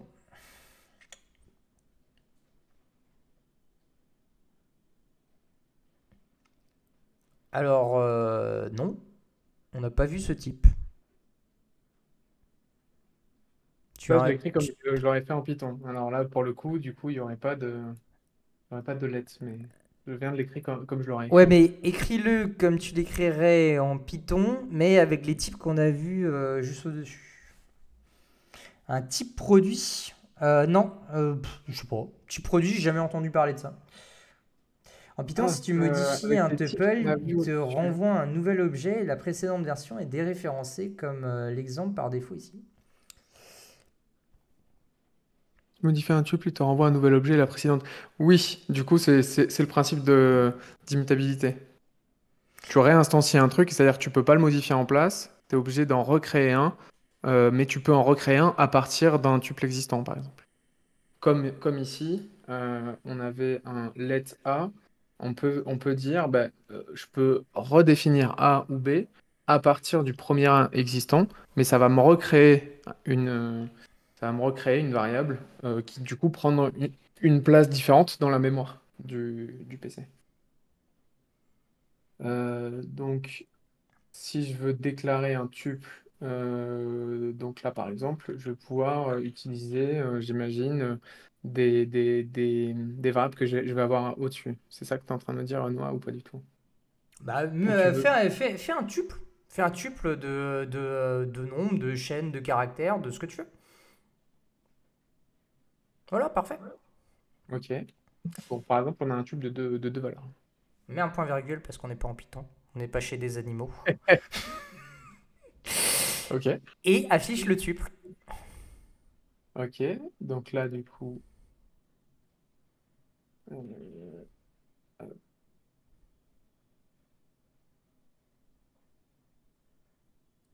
et là, ça va me faire une bêtise. Alors, T'as viré la collade. T'as viré le point virgule aussi. Ah oui, c'est le point virgule. Ouais, l'accolade aussi, non? Ouais, l'accolade aussi. Et la collade, j'en ai une là, une là. Bah, il te manque l'accolade à la ligne 48.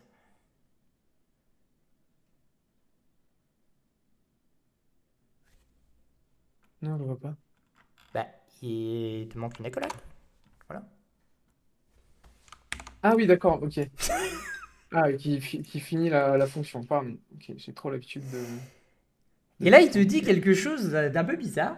Il te dit ton tuple, Mhm, composé d'une chaîne de caractères et d'un nombre, ne peut pas mhm. être formaté. Ok. Donc, il faut que je lui dise explicitement comment le formater. Non. Rust étant un langage moderne, on n'est pas obligé de faire ce genre de choses. En fait, lorsque on est en train de faire le formatage de la chaîne de caractères, on peut utiliser un format différent qui s'appelle le formatage de debug. Pour utiliser le formatage de debug, on met deux points, point d'interrogation. Point d'interrogation signifie debug. Ok. Vas-y. Et là, il vient en fait faire la représentation de debug de ton tuple. Ça va Ok. jusque-là? Ouais, ouais, tout va bien. Comme tu l'as vu, le type de... Il est où? Le type de notre tuple est quelque chose qui est un ESTR, virgule, integer. Bon, en Rust, on va pouvoir typer un tuple comme on typerait... J'ai perdu ma parenthèse. Ah merde. Une variable. Je te laisse typer. Donc là, du coup, ça va être une string. Et là, on va prendre un petit. Et je te laisse confiler. Et ça a l'air de marcher. Et ça a l'air de marcher. Maintenant, on va faire de la merde. Au lieu de Ouais. mettre un U8, mets un bool. Ok. Et là, il va me dire que c'est pas le bon type. Parce que, en fait, le type composite du tuple prend en information ce que l'on est en train de manipuler, mais élément par élément. Et ce qui est très rigolo avec un tuple, c'est qu'un tuple, étant une boîte, on peut mettre tout et n'importe quoi dedans. Et du coup, bah, si on a envie de mettre dans la boîte une autre boîte, bah rien ne l'empêche. Vous voyez? Et pour la signature, j'imagine que ce sera pareil. Et maintenant, je te laisse typer. Ok. Donc là déjà, juste en attendant qu'il type, le tuple dit il y a deux éléments, mais dans le type, il y a deux éléments, mais dans la définition de la valeur, on a trois éléments. Et là, il nous dit, bah, le tuple que l'on attendait, c'était un ESTR de boole. Et en fait, j'ai trouvé un ESTR boole tuple de nombre float. Du coup, bah, c'est pas bon, quoi. Et là, ce que Manu a fait, c'est qu'il a dit, bah, la boîte qui est dans la boîte, elle va avoir un paramètre qui va être un entier et le deuxième paramètre qui va être un flottant sur 32 bits. Et donc si on affiche le truc, on va bien avoir la définition du tuple qui va être correcte.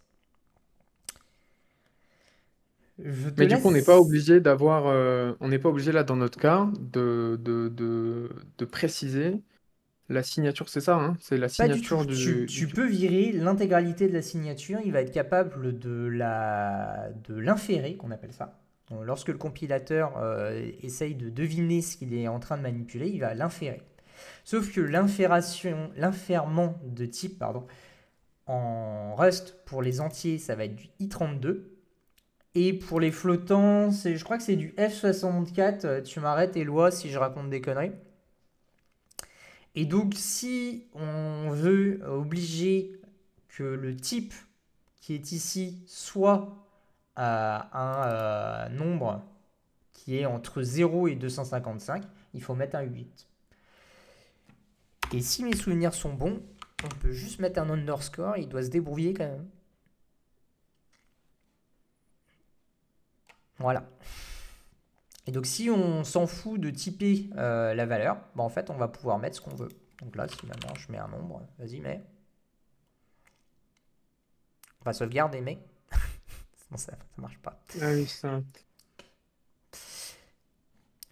On voit que là, il s'en fout complètement de ce qu'on est en train de manipuler. Par contre, si on lui force le type,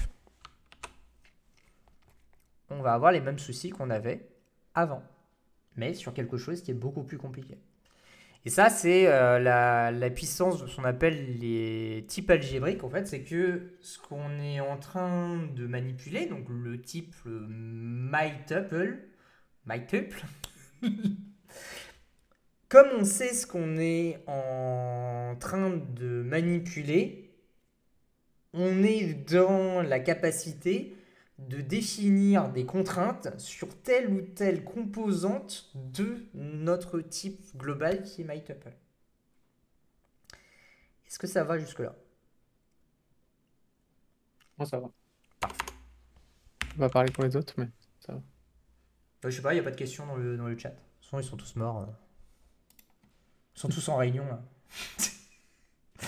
Les inférences de type peuvent se planter et déclarer type sur lequel une opération est interdite dans la suite. Il ne sera pas interdite en fait. En fait, s'il se plante, c'est que tu ne lui as pas donné les bonnes contraintes. Donc si tu ne lui as pas donné les bonnes contraintes, c'est ton problème en fait. C'est pas le problème du langage. Il va pas prendre la décision de te contraindre un type à moins que tu l'aies contraint. Et il y a tout un tas de mécanismes qui vont obliger la contrainte. Par exemple, si tu additionnes un nombre avec autre chose, bah en fait, tu vas venir contraindre de facto ton type. Je n'ai pas montré un truc, mais en fait, les nombres qu'on est en train de manipuler, on peut aussi les contraindre comme ça. Donc là, on est en train de créer un 1 qui est un entier non signé sur 8 bits. Et donc, si on fait B plus 1, 8, en fait, on vient contraindre la valeur de B. Et donc, si on lui définit un 254, vas-y, je te laisse compiler. On n'a pas la même. Attends. Qu'est-ce que j'ai mal fait? Pourquoi il m'a mis 250? Il a pu aller jusqu'à 255? Attends, je vais lui mettre 255. T'as dit? C'est pas ton 255 que tu dois typer en premier? Non, non. Normalement, il est censé faire de la merde. Merci. Ah oui. En fait, ici, si on avait l'extension, en fait, on verrait un peu mieux. On l'installera la prochaine fois. Ici, le 255 que l'on a là, c'est un 255 qui est classique. Vas-y, compile. Le 255 qu'on est en train de manipuler là, étant donné que l'on n'a pas contraint son type, c'est un I32. Donc ça veut dire que c'est un nombre signé sur 32 bits. Et du coup, 255 est dans la range, c'est 60. Je sais plus même. Non, je sais même plus. Je sais plus combien c'est le 32 bits. Mais bref, c'est beaucoup quoi. C'est beaucoup. Je crois que c'est 4 milliards. Je crois que c'est 4 milliards la valeur et en signé, je sais plus. Mais par contre, si on lui rajoute une contrainte sur l'addition, le langage va être dans la capacité de dire « Ah, tu es en train d'additionner quelque chose qui... Je ne savais pas trop de ce que tu étais en train de manipuler. Tu étais en train de manipuler un integer. Pour l'instant, ça allait. Mais si tu lui rajoutes un 8, un 1U8, là, je sais ce que tu es en train de manipuler. Tu es en train de manipuler du U8. Donc ça veut dire que tu veux faire une addition avec du U8. Du coup, ton 255, c'est aussi un U8. Mais le problème, c'est que bah, quand tu vas faire l'addition entre les deux, tu retombes dans le cas où tu vas venir faire de l'overflow sur la valeur. Du coup, Rust essaye toujours dans des opérations quand il y a deux types différents, de prendre le plus petit à chaque fois. Ouais. Bon, il va essayer de contraindre proprement les variables. Vas-y, lance. Ici, ce qu'on vient faire, c'est qu'on vient contraindre le 1, mais après on vient le caster.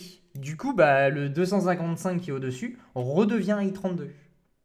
Et ainsi de suite, et ainsi de suite. Et en fait, le langage, il fait des allers-retours entre ce qu'il croit savoir, ce que le développeur lui dit que ça devrait être, et les contraintes qui sont dérivées parce que le développeur fait dans l'ensemble de son code.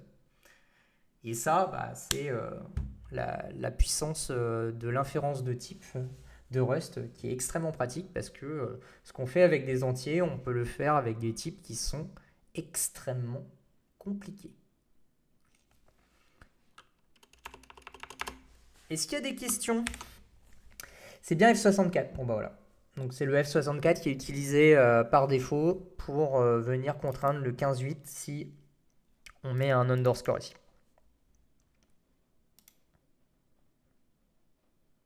Pas de questions? Bon, on roule alors. Donc le tube, c'est le premier type composite qu'on voit. C'est ça. Mais on n'a pas Avant, fini. c'était des primitifs. Mais oui, c'est ça. C'est les types primitifs au-dessus là. Un type primitif, ça veut dire que on ne peut pas aller en dessous en fait de ce type. Sauf ce truc-là, mais ce truc-là, c'est vraiment un cas particulier. Et ça, c'est aussi un cas particulier d'un cas particulier. Donc, c'est Passons. le seul type qui ressemble à ça en Rust, hein. Mais c'est une belle prise de tête, ce truc. Mais pour commencer, on va pas partir, on va pas faire fuir les gens tout de suite. Ce que je te propose, c'est que tu me rendes mutable mytuple. Alors, il faut que je te rende mutable mytuple. Bah, rends-le mutable. Donc j'imagine que ça ne va pas marcher, mais Non, mais t'as pas besoin. parce que... Rends-le juste mutable. Supprime ta ligne 40Z et Ouais, j'imagine. rends juste le truc. Voilà, bah là il est mutable. Peut-être. Maintenant, on va essayer de modifier une valeur dans ce tuple. Ok. Donc, pour modifier une valeur dans un tuple, étant donné qu'on n'a pas de nom pour s'accrocher sur quelque chose, on va utiliser les index dans les boîtes. Donc là, on commence par l'index 0, puis l'index 1, puis l'index 2. Ce que je te propose, c'est que tu modifies le false en true.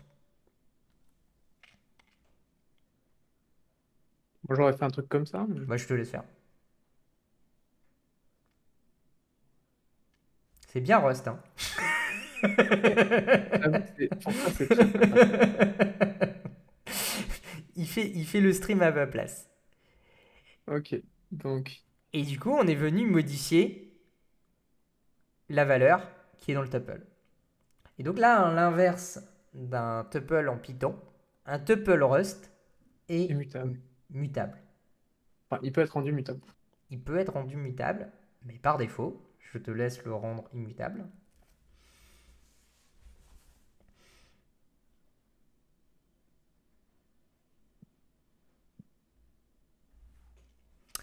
Compris? C'est clair. Je te laisse faire ce que les petites croix nous disent de faire.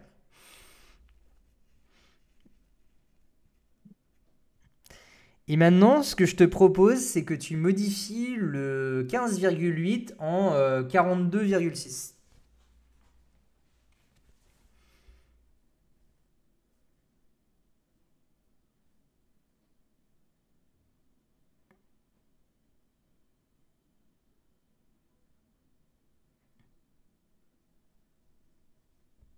Et maintenant, je te propose de lire Non. la console. Ah ouais. C'était en dehors du champ. Et donc, on a bien modifié La donc, valeur, le tuple qui était à la c'est ça. troisième index. Le Enfin, pauvre, deuxième. sans autocomplétion, bah, je lui ai dit d'installer Rust Analyzer, il l'a pas fait, donc bah tant pis, hein. On a eu des galères un petit peu tordues juste avant de commencer le live. Le Arch Linux n'aime pas beaucoup Code With Me. Alors, plus compliqué que ça, mais disons qu'il y a un petit problème de sandbox avec Electron sur ma bécane. Mais il faudra que je règle le problème, effectivement, pour la prochaine fois. Du coup, on a eu quelques petits problèmes de, pla- de planification de ce qu'on voulait faire. Pourquoi il y a des fichiers qui sont ouverts dans tous les sens hein. C'est quoi le Rust Info JSON? J'ai jamais ouvert ça, moi. Pourquoi il y a des points d'exclamation partout? Alors, je viens d'installer Rust Analyzer. Ah, parfait. Comme ça, c'est fait. Du coup, Effectivement, du coup, il n'est pas content parce que on a des variables non non utilisé. utilisées. Et donc normalement, il devrait nous donner l'inférence de type, vire le type du tuple jusqu'aux deux points. Enfin, tu vires les deux points avec.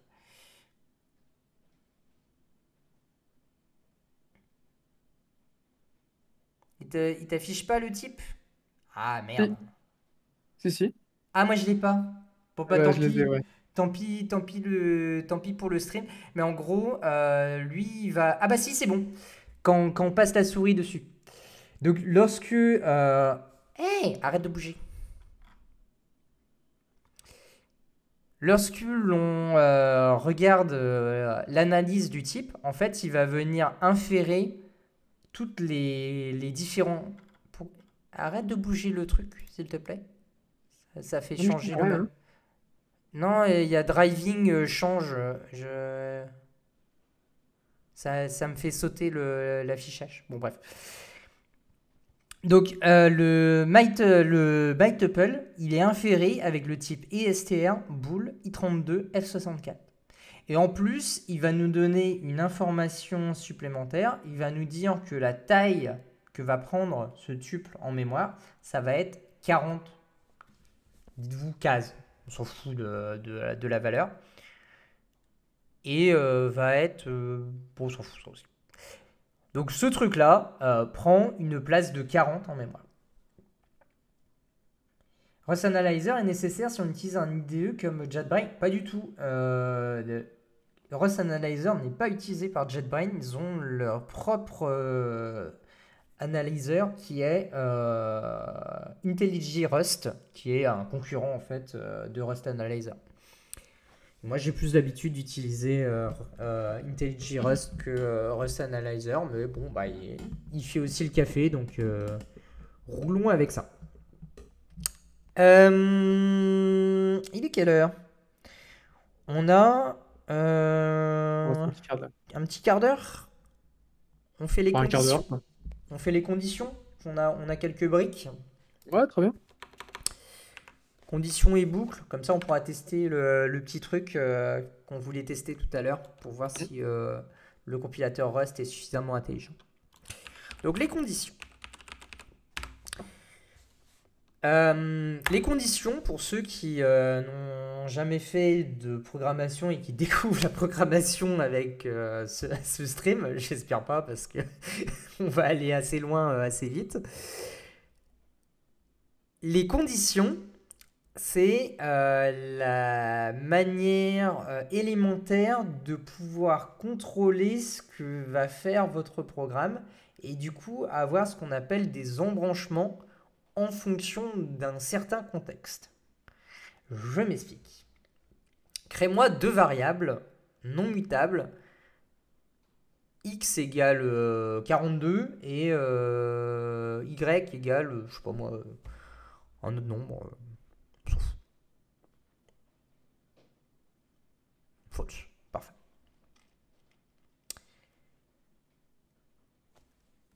Pour déclarer une condition, on utilise un mot-clé qui s'appelle if. Contrairement à un autre langage de programmation comme le JavaScript ou autre chose, les parenthèses ne sont pas nécessaires. Et même, en fait, si vous utilisez les parenthèses, en fait, vas-y, lance. Normalement, il doit t'engueuler. Il faut compiler, il faut sauvegarder.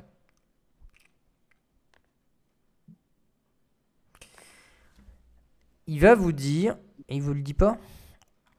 Il le dit pas? Bon alors. Si, il le dit, mais unnecessary, parenthèse. Ah oui, il le met pas dans la console. Je croyais qu'il le mettrait dans la console. Bon bah tant pis. Du coup, les parenthèses ne sont pas nécessaires en Rust. On peut juste écrire le if de ce qu'on est en train de manipuler et tout de suite ouvrir un bloc pour aller faire des choses. Je te laisse t'écrire un println où tu écris, je sais pas moi, on est dans le if ou une connerie du genre. Parfait. Si tu peux mettre un point virgule, ça nous évitera grand souci plus tard. Dans le cas présent, étant donné que l'on a y égale false, ça ne marche pas. Si par exemple, par contre, on le passe à true, donc ça veut dire qu'on rend vrai la condition, on va rentrer dans le bloc de code qui est enfermé dans la condition. Et du coup, on a créé un embranchement de code entre un monde où on exécute le code et un monde où on ne l'exécute pas. Ce que l'on peut faire, vas-y, remets false à Y. C'est que on peut rajouter une opération booléenne qui va venir vérifier une condition. Et donc là, par exemple, si on fait égal, égal, oui, voilà, false, le false devient true. Puisque ce que l'on est en train de vérifier, c'est non plus y, mais le résultat de l'opération de y est faux. Et comme il est faux, bah en fait c'est vrai. Est-ce que ça va? Est-ce que, comme en Python par exemple, il y a la notion, et en JavaScript aussi, il y a la notion de truthy et falsy, c'est-à-dire par exemple Non. Non. Ok. On est en, Pour expliquer on est en truthy et langage falsy. typé, tout est explicite. Il n'y a pas Ok. de zone grise où il y a quelque chose qui pourrait être vrai. Genre par Ou exemple, de degree. mets une variable qui vaut z égale 0. Ouais, je vois où tu veux en venir. 0, ouais. Et mets z égale false. Non, c'est bien. Égal, Égale égal false. false. Ok. Vas-y. Je te laisse faire l'analyse de la console. Ouais, je vois bien. Ok. Donc dans l'idée, ça espère un integer. Et en gros, là, je lui dis, est-ce que c'est égal à false? La réponse est non, vu que c'est un integer et false c'est un booléen, du coup, il n'a pas envie de le faire. Vas-y. Maintenant, relance vu que tu as viré l'égal. Et là, Ok, donc c'est-à-dire que la condition prend systématiquement un booléen. Un booléen, du coup, c'est le résultat d'une opération où on fait une comparaison. C'est ça. Ou si la variable est directement un booléen. Ok. Exactement. Et du coup, maintenant, je te laisse faire la vraie condition. Parfait. Ok, c'est clair. Si tu veux que cette condition, du code s'exécute si la condition est false, tu vas venir rajouter un bloc de code qui s'appelle else, qui ne prend pas de condition et qui s'exécute uniquement si le if qui est au-dessus ne s'exécute pas. Donc là, on voit dans la condition, Maintenant, tu n'as qu'à mettre z égale 1, ou différent de 0, oui, ça marche aussi. On voit que c'est faux.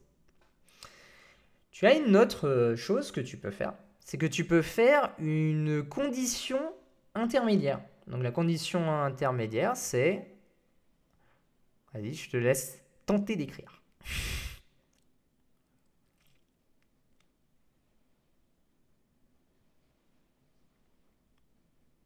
Euh,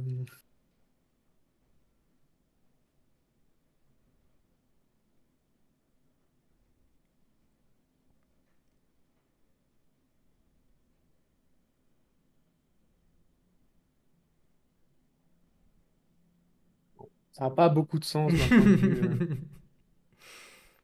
Donc là, on voit qu'on passe par le else parce que c'est différent. C'est pas différent de 0, c'est pas supérieur à 0. Du coup, bah, si on modifie z pour qu'il valent une valeur positive, par exemple.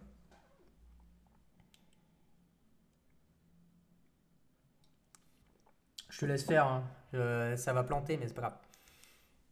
Ouais, ça va planter. Je relance une session quand même. Ah non, non, non, lance le... Modifie le code. Pour mettre un z égale 1, on s'en fout.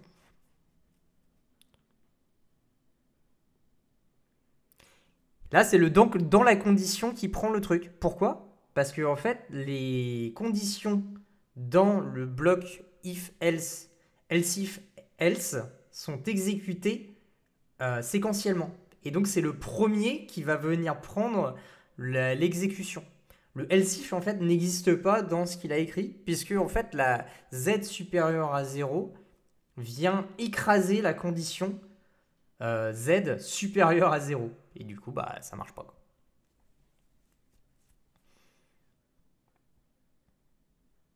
Allez, vite, t'as 15 secondes. On s'en fout. Et... Non, non, non, on s'en fout. On s'en fout. Compile. Ça permet du coup de s'assurer qu'on a bien z supérieur à 0. Si on a 0, du coup, on rentre dans toutes les conditions parce que on n'a pas une condition qui est. Exactement. Allez hop. Session terminée, ce qui nous fait 2 heures. Ce qui est pas mal. On verra les boucles, les structures au prochain coup. J'espère que vous avez apprécié l'expérience. Enfin, moi, j'ai beaucoup apprécié. Je sais pas Ouais, c'est cool. si les personnes dans le chat ont apprécié. N'hésitez pas à dire maintenant tout de suite si l'horaire vous convient ou si vous avez des suggestions pour l'horaire. Pour l'instant, comme je vous ai dit dans le milieu du stream, on est en recherche en fait du format qui serait le plus adapté pour tout le monde. Donc n'hésitez pas à donner vos avis.